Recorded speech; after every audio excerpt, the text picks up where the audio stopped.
యెహెజ్కేలు గ్రంథాన్ని ఒకసారి తీయండి. యెహెజ్కేలు గ్రంథము. ఇది నా బాధ మీకు తెలియచేయాలని ఆశపడుతున్నాను దేవుని ప్రేరేపణతో. యెహెజ్కేలు గ్రంథము 38వ అధ్యాయము 7వ వచనాన్ని ఒకసారి చదవండి.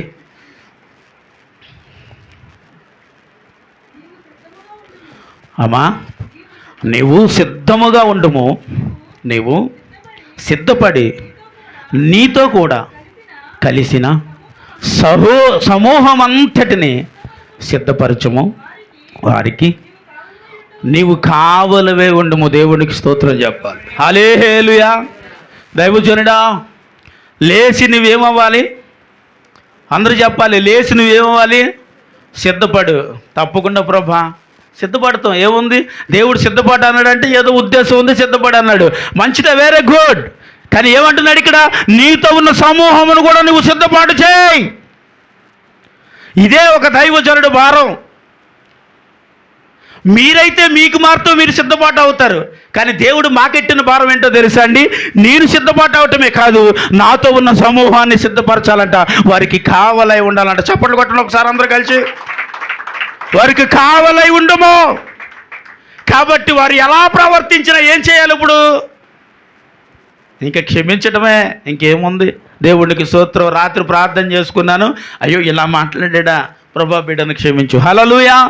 ఎందుకంటే దేవుడు అంటున్నాడు, నువ్వు లేచి సిద్ధపడ్డావు. చెప్పండి, నువ్వు లేచి సిద్ధపడ్డావు, నీతో పాటు ఉన్న వారిని కూడా ఏం చేయాలి? నువ్వు లేచి సిద్ధపడ్డావుతే సరిపోతుందా? మీరైతే ఏం చేస్తారండి అంటే, ఏమన్నా సార్ మా పనికి ఉద్యోగాలకి వ్యాపారానికి లేవటం, సిద్ధం అవటం, వెళ్ళిపోవటం. మరి నేనైతే ఏం చేయాలంట?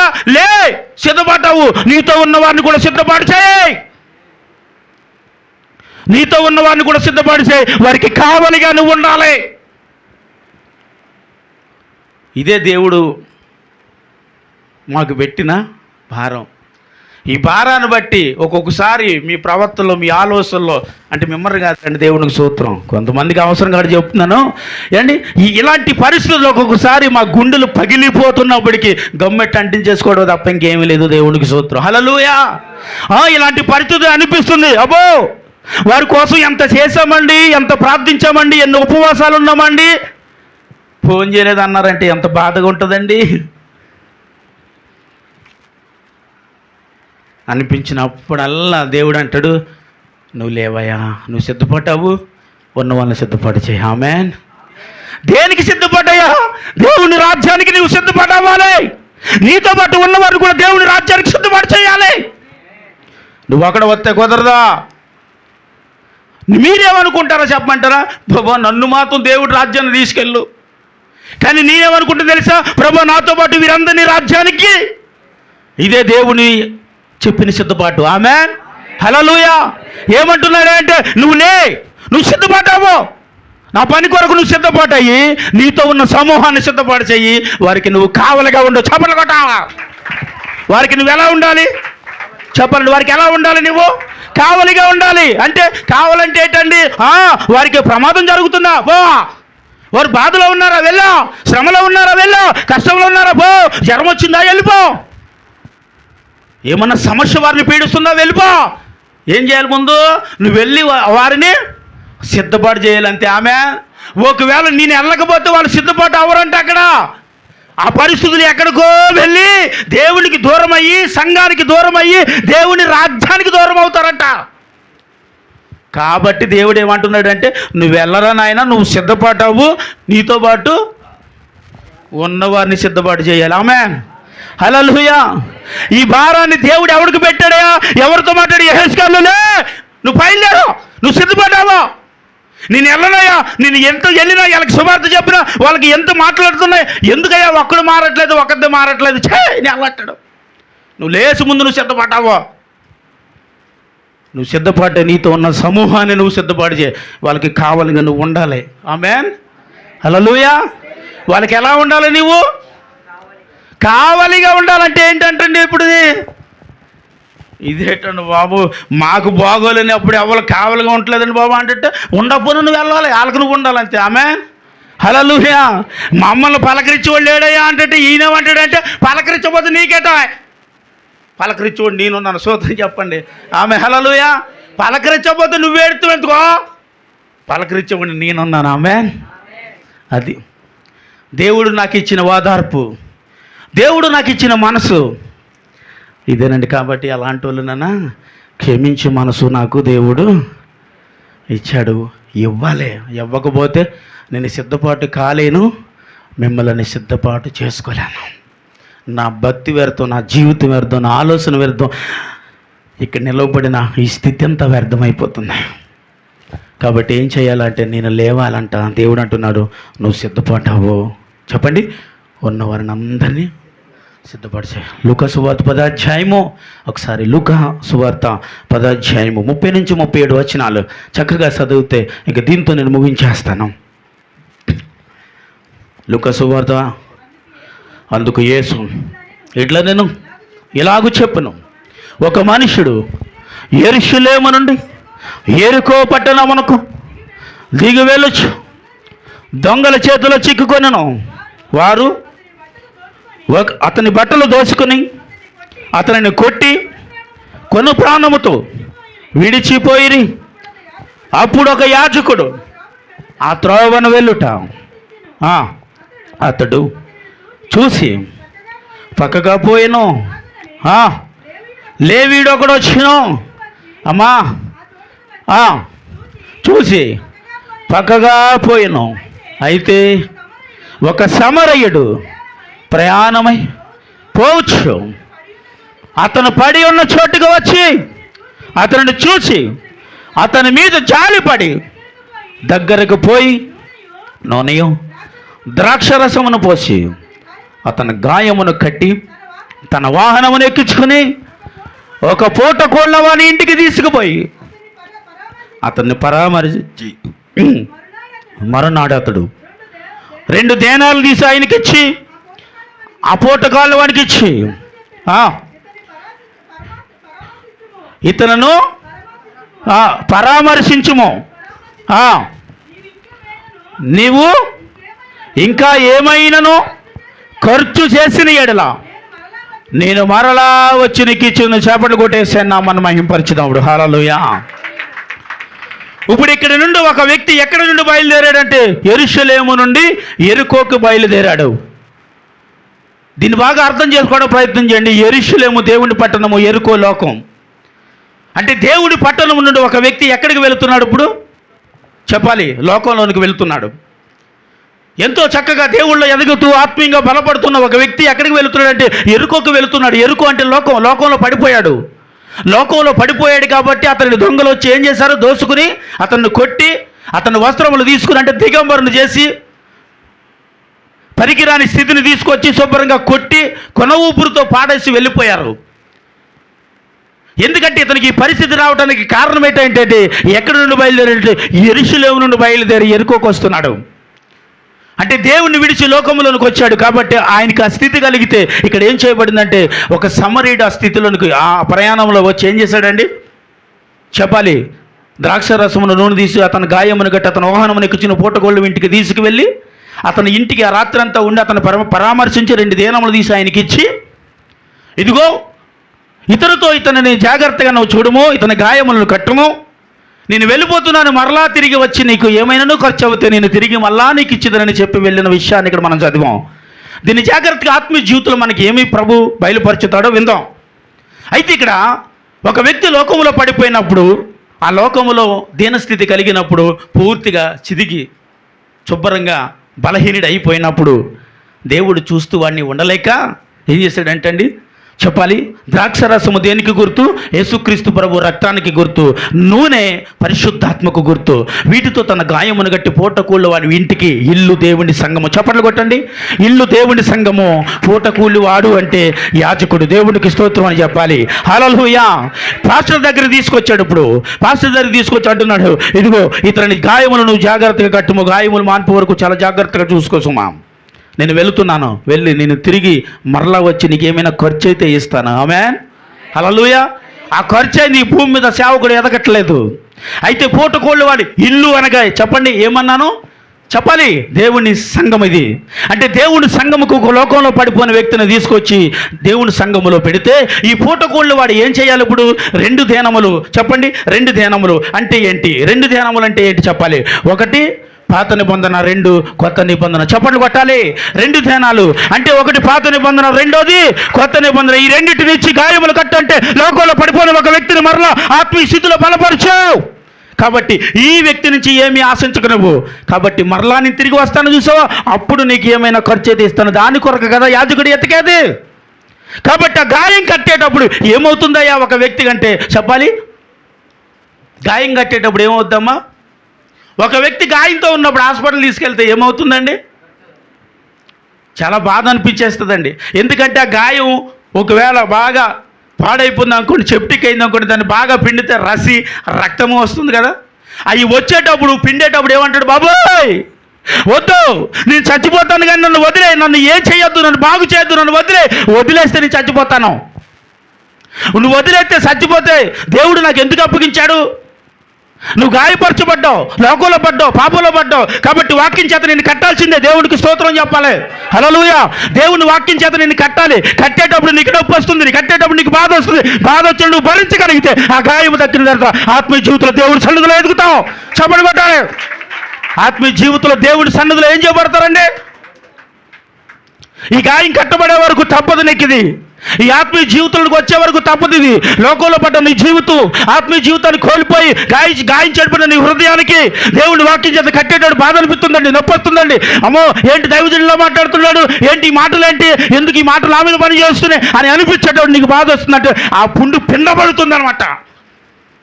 పిండబడాలి. అందులో ఉన్న దరిద్రం అంతా ఏం చేయాలండి? పిండేటప్పుడు సిరాగబడిపోకుండా అందులో పిండేటప్పుడు అందులో ఉన్న దరిద్రం అంతా బయటికి వస్తేనే ఆ గాయము మాంతది, లేకపోతే మాందు. అది పిండలేనని చేపు అది పెద్ద గాయముగా మారిపోద్ది, సెప్టిక్ అవుద్ది. తర్వాత కాలు చెయ్య తీసేయాలంటే డాక్టరు. కానీ ఒకవేళ పిండేటప్పుడు జాగ్రత్తగా నువ్వు ఉండగలిగితే, ఆ గాయము కట్టేటప్పుడు జాగ్రత్తగా నువ్వు భరించగలిగితే, అయ్యో ప్రభువా నేను రోగంలో పడినందుకే కదా, నేను పాపంలో పడినందుకే కదా ఈ గాయము నాకు చేయబడింది. ఈ గాయమును కట్టేటప్పుడు తిరిగి మళ్ళీ ఈ సమస్య నుంచి నన్ను విడిపించడానికి, నన్ను మళ్ళీ ఆత్మీయ జీవితంలో నన్ను బలపరచు ప్రభా నువ్వు అడుగుతావు కదా. అప్పుడు మరలా ఈ గాయము పూర్తిగా మానబడినప్పుడు చెప్పాలి, పూర్తిగా మానిపోయినప్పుడు మళ్ళీ ఎలా ఉంటామండి? బాధ పెడితే బాధ పెట్టవయ్యా, గాయాన్ని పిండితే పిండవయ్యా, ఎంత బాధ వచ్చినా ఓర్చుకునే ఆ ఓపికనిచ్చావయ్యా.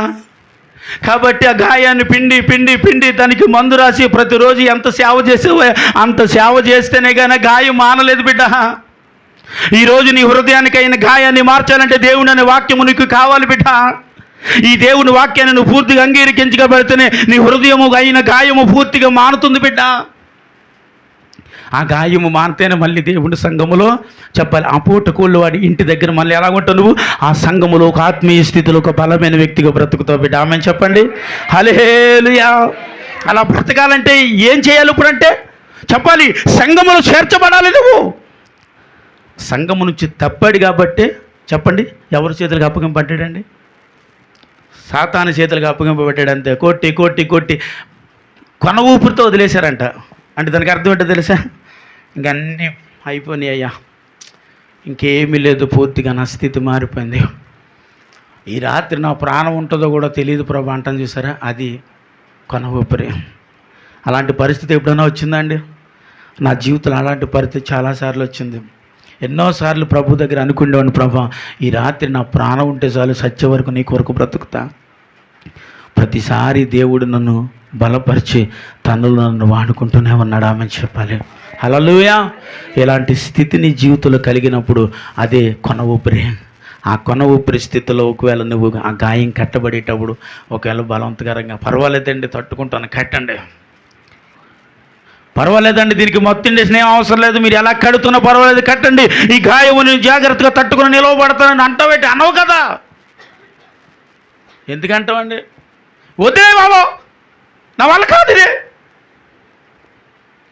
ఈ హాస్పిటల్ కాకపోతే ఇంకొక హాస్పిటల్కి వెళ్తాను. ఎందుకు? ఎక్కడికి వెళ్ళి నా గాయం కట్టబడాలంటే దానిని పిండాలి కదా. పిండేటప్పుడు వచ్చిన బాధను బట్టి నువ్వేం బాధపడద్దు బిడ్డ. ఇప్పుడు పిండబడుతున్నావు, తర్వాత గాయము పూర్తిగా మానిపోతుంది. ఆమె చెప్పండి, ఆమె హల్లెలూయా. పూర్తిగా మానిపోయినప్పుడు అప్పుడు ఏమంటాం? అప్పుడు ప్రభు వచ్చి బలా మంచి సేవకుడా, ఏదైనా ఆశించావు నువ్వని అడిగితే ఏమి లేదండి, మళ్ళీ మీరు వచ్చేస్తున్నారు కదా దాని కొరకు ఎదురు చూస్తా ఉన్నాను. ఆమె చెప్పండి. ఈ లోపల ఏమన్నాడు తెలుసా? ఖర్చు పెట్టు. ఈ లోపల ఇప్పుడు నేను చేసేది అదే, మీ కొరకు, మీ పరిస్థితుల కొరకు ఖర్చు పెడతా. రాత్రిలేటు పగలేటి ఎప్పుడైనా ఎక్కడికైనా ఎలాంటి పద్ధతులైనా రావటానికి రెడీ, సిద్ధపాటు. నువ్వు సిద్ధపడ్డావు, నీతో ఉన్న సమూహాన్ని సిద్ధపాటు చేయి అంతే. ఆమె ఒక్కళ్ళు కొట్టినప్పుడు అందరూ అలా ఉండిపోకూడదు, అందరూ కొట్టాలా. బాధ అనిపించేందుకు కొట్టలేకపోతున్నారు, దేవుణ్ణి స్తుతించలేకపోతున్నారు. చూడండి, చక్కగా దేవుణ్ణి స్తుతిస్తూ ఉంటుంటే నాకెందుకు ఆయన స్తుతించుకొని దొంగ మొక్కలు వేసుకుని దేవునికి స్తోత్రం అండి, దేవునికి స్తోత్రం. మిమ్మల్ని కదమ్మా, మీరు మంచోళ్ళు అమ్మా, మీరు అందరూ మంచోళ్ళు, దేవునికి స్తోత్రం. అనుకున్న వాళ్ళందరూ ధన్యులు, దేవునికి స్తోత్రం. ఆమేన్. చెప్పాలి. గాయము కట్టబడాలా వదిలేయాలి? మధ్యలో వదిలేస్తే ఏమవుద్దండి? షుగర్ పుండ్లో బాకి ఒళ్ళంతా తినేస్తే కాలు చెయ్య తీయాలంటాడు కదా. ఆ పరిస్థితి రాకుండా ఏం చేయాలి? దాన్ని కట్టాలంతే, పిండాలి. దాంట్లో ఉన్న దరిద్రం అంతా బయటికి తీసేసి శుభ్రంగా దానికి బర్ణాలు రాసి, పౌడర్ రాసి, ఏమి ఉంటాయి అన్నీ రాసి చక్కగా కట్టేసి ఈ ఆటగా అయిపోయింది అమ్మ అంటాం అంతే. రేపు మళ్ళీ ఇంకో కట్టు మార్చాలా. ఒక్క కొట్టు మానేస్తే ఏమవుద్దమ్మా దానియలు బాబు? తగ్గుద్దా? ఆ కట్టు నానిపోద్ది, మళ్ళీ దాంట్లో ఏదో కాత కోత వస్తుంది కదా, మళ్ళీ కట్టు నానిపోయినాడు ఏమైపోద్ది? ఏదో పిండి రూపినట్టు అయిపోద్ది. అప్పుడు ఏమవుతుందంటే మళ్ళీ అప్పుడు ఇన్ఫెక్షన్ అయిపోద్ది. అక్కడ ఇన్ఫెక్షన్ అవ్వకుండా అంటే ఎప్పటికప్పుడు దాన్ని క్లీన్ చేయాలి, కట్టేయాలి, క్లీన్ చేయాలి, కట్టేయాలి, క్లీన్ చేయాలి, కట్టేయాలి. ఒక్కసారి దేవునికి స్తోత్రం. ఆమేన్, హల్లెలూయా. అప్పుడు పూర్తిగా ఎత్తుక్కోవాలి ఇంకా గాయం ఎక్కడుందని, దేవునికి స్తోత్రం. ఆమేన్, హల్లెలూయా.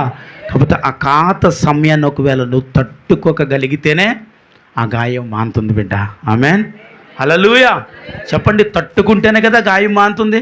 తట్టుకోకపోతే ఈ మార్తము గాయాన్ని మాన్పలేడు సేవకుడు గాయాన్ని మాన్పటానికి చేస్తున్న ఉపయోగకార్యాలన్నీ కూడా. వీటిని బట్టి మనం ఏం చేయబడంటే ఆ కట్టబడేటప్పుడు కొద్ది ఓర్చుకున్నాం అనుకోండి, ఆ గాయము పూర్తిగా మానిపోతుంది. ఆమేన్ చెప్పాలి, హల్లెలూయా. కాబట్టి దేవునికి మహిమ కలుగునట్లుగా ఏం చేయాలి ఇప్పుడు చెప్పండి? నేను ఊరికండి సార్, నేను ఏ పాపం చేయలేదంటే మళ్ళీ పాపం అంటారేంటి? మళ్ళీ పాపం తిరిగి వచ్చారు. నేనేం చేయలేదు, నాకేం తెలియదు. దేవునికి స్తోత్రం. ఎవరికి తెలీదు చెప్పాలి? ఎవరికి తెలియదండి? అక్కడ కూర్చుండ మీకు, ఇక్కడ కూర్చుండ నాకు, పరలోకమును చూచుచున్న దేవునికి మాత్రమే తెలుసు. ఆమేన్. ఎందుకంటే ఆయనకి ఏది మరుగు చేయబడలేదు. ఆమేన్ చెప్పరా? ఆమేన్ అని చెప్తే అవునని అని అర్థం. అవునంటే ఒప్పేసుకున్న వాళ్ళు అయిపోతామని భయం. నిజమండి. ఆమెన్ అనమని అనుకో, ఒప్పేసుకుంటే అయ్యారు నువ్వేనట్టు తప్పు చేసావు అని అడిగేస్తారేమని. ఏవి తెల్ల అసలు అలా చూస్తారు. దేవునికి స్తోత్రం, హల్లెలూయా. అందుని బట్టి ఆ గాయాన్ని మాన్పబడిన తర్వాత సంఘములో చెప్పండి, సమూహముతో నీవు దేవుని రాజ్యానికి ఎత్తబడతావు. ఆమేన్ చెప్పండి. ఎవరితో ఎత్తబడతాం? సమూహముతో ఎత్తబడతాం. ఆమేన్. సమూహముతో సిద్ధపాటు చేయబడాలంటే, సమూహంలో నీవును సిద్ధపాటు చేయబడాలంటే నీవును కట్టబడాలని అర్థం. అందుని బట్టి ఆ గాయము చేయబడగలిగితే ఒకవేళ ఈ రాత్రి ఈ వాక్యం ద్వారా ఆ గాయాన్ని కట్టేసుకోవాలి. మనం కట్టేసుకుని, ప్రభా చెప్పండి, ప్రభా నేను పాపినయ్యా, పాపము చేయవాడిని, పాపము చేయదానని, తెలియని పాపం ఏది నన్ను వెంబడించిందో. దావీదు అంటాడు కదా, గర్భమందు నా తల్లి పాపముతోనే కన్నది. అంటే మనము పాపము చేయబడి మన జన్మ కర్మ పాపములు ఉందా లేదా, వాటిని విడిపించేవాడు, ఆ పాపము నుంచి తప్పించేవాడు, పాపము లేనివాడుగా పరలోకము నుండి ఎవరు వచ్చారు ఇప్పుడు చెప్పాలి? పరలోకం నుండి ఎవరు వచ్చారు ఇప్పుడు? ఏమో కొత్త గట్టిగా చెప్పండి. యేసు ప్రభు వారు వచ్చారు కదా. క్రియేట్ చేసిన వాడు ఈ భూమి మీదకి వచ్చాడు. ఎందుకు వచ్చాడంటే చెప్పాలి, ఎందుకు వచ్చాడండి? మన పాపాన్ని తీయటానికి వచ్చాడు. తీయటానికి వచ్చినోడికి ఏం ఉండకూడదు మరి? ఉంటే తీయలేం కదండి, లేకుండా ఉంటేనే తీయగలం. ఉంటే తీయలేం కదా. అందుకనే లేనివాడు ఇంకెవడో లేడు ఈ భూమి మీద. నువ్వు ఎక్కడికి వెళ్ళు, ఎత్తుక్కో, ఎందులోకి వెళ్ళిపోతావు వెళ్ళిపో, తల కిందలు తపస్సు చేసే. తీసేవాడు లేడు, తీసేవాడు అక్కడే పరలోకంలో ఉన్నాడు. ఆయన ఈ భూమి మీదకి వచ్చాడు. ఆమేన్, హల్లెలూయా చెప్పాలి. 2000 సంవత్సరాల క్రితం ఈ భూమి మీదకి వచ్చి నీలో నాలో ఉన్న పాపాన్ని తీసి, రే బాబు ఇలా బ్రతుకో, ఇలా బ్రతికితేనే మళ్ళీ నా రాజ్యానికి వస్తావని చెప్పి వెళ్ళిపోతే నా వల్ల అవదండి, ఎక్కడవుతుందండి, అబ్బే బ్రతకలేకపోతున్నా అండి అంటూ ఇంకా మనిషి అక్కడే ఉన్నాడు. మనిషిని తీశాడు, పాపను తీశాడు, పవిత్ర స్థలంలో పెట్టాడు, కానీ ఇక్కడ నిలబడినాక ఇక్కడికే వెళ్తున్నాడు.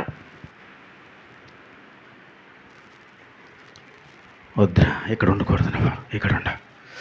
లేదండి నాకు చాలా బాధగా ఉంది, ఇక్కడే ఉంటాను. నువ్వు పాపలో బ్రతుకుతున్నావు. ఒకవేళ నువ్వు ఇక్కడికి రాకపోతే ఇక్కడ ఏముంది చెప్పనా? చెప్పండి. 5 వారాల నుంచి అంటున్నావు, చెప్పడమే పాతాళం ఉంది. దేవునికి స్తోత్రం. దేవుడు బతిమాలతో నువ్వు మారాలి, నువ్వు మార్చుకోవాలి, నువ్వు ఇలా బ్రతకాలి, ఇలా బ్రతికితేనే నా దగ్గరికి వస్తావా. నా వల్ల అవుతలేదండి బాబు, అసలు నమ్మకం లేదండి బాబు. పరలోకం ఉందంటారండి, ఉందో లేదో 42, 45 చూస్తున్నాం కదా, చూద్దాం. పరలోకం ఉందో లేదో చూద్దామండి అండి. ఉందో లేదో చూసిన తర్వాత అప్పుడు పరలోకం కోసం ఆలోచన చేసుకుందాం, నిత్యమైన నిర్ణయం తీసుకుందాం, దేవుని రాజ్యం కొరకు సిద్ధపడతాం. అంతవరకు మనలో ఉన్న గాయాలు ప్రభు వాక్యము చేత కట్టబడును గాక. ఆమేన్, హల్లెలూయా. కాబట్టి దేవుని వాక్యము మన హృదయంలోనికి వచ్చేటప్పుడు ఏం చేయాలండి? నొప్పి వస్తుందంటే గాయం ఉందని అర్థం. ఇప్పుడు నొప్పి వచ్చిందో లేదో నాకు తెలియదు, కానీ నొప్పి వచ్చిందంటే గాయం ఉంది. కాబట్టి ఆ గాయం కట్టబడుతుంది. ఆ నొప్పిని బట్టి నువ్వేం బాధపడమాక, బాధ వచ్చింది అంటే గాయం కట్టబడుతుంది అని అర్థం. కాబట్టి ఆ గాయం పూర్తిగా మానిపోతే ఏముండదు, దేవుని సన్నిధిలో ఆయన ఎదుట ఆయన సింహాసనం పక్కన కూర్చుంటామండి. ఆమేన్. నా ప్రయాస అంతా ఇదే, నా పోరాటం అంతా ఇదే. కాబట్టి నా ప్రయాస, నా పోరాటం ప్రభునందు ఎప్పుడు వ్యర్థమో కాదని నేను ప్రయాసపడుతున్నాను. ఆమె చెప్పు, మోకరించండి.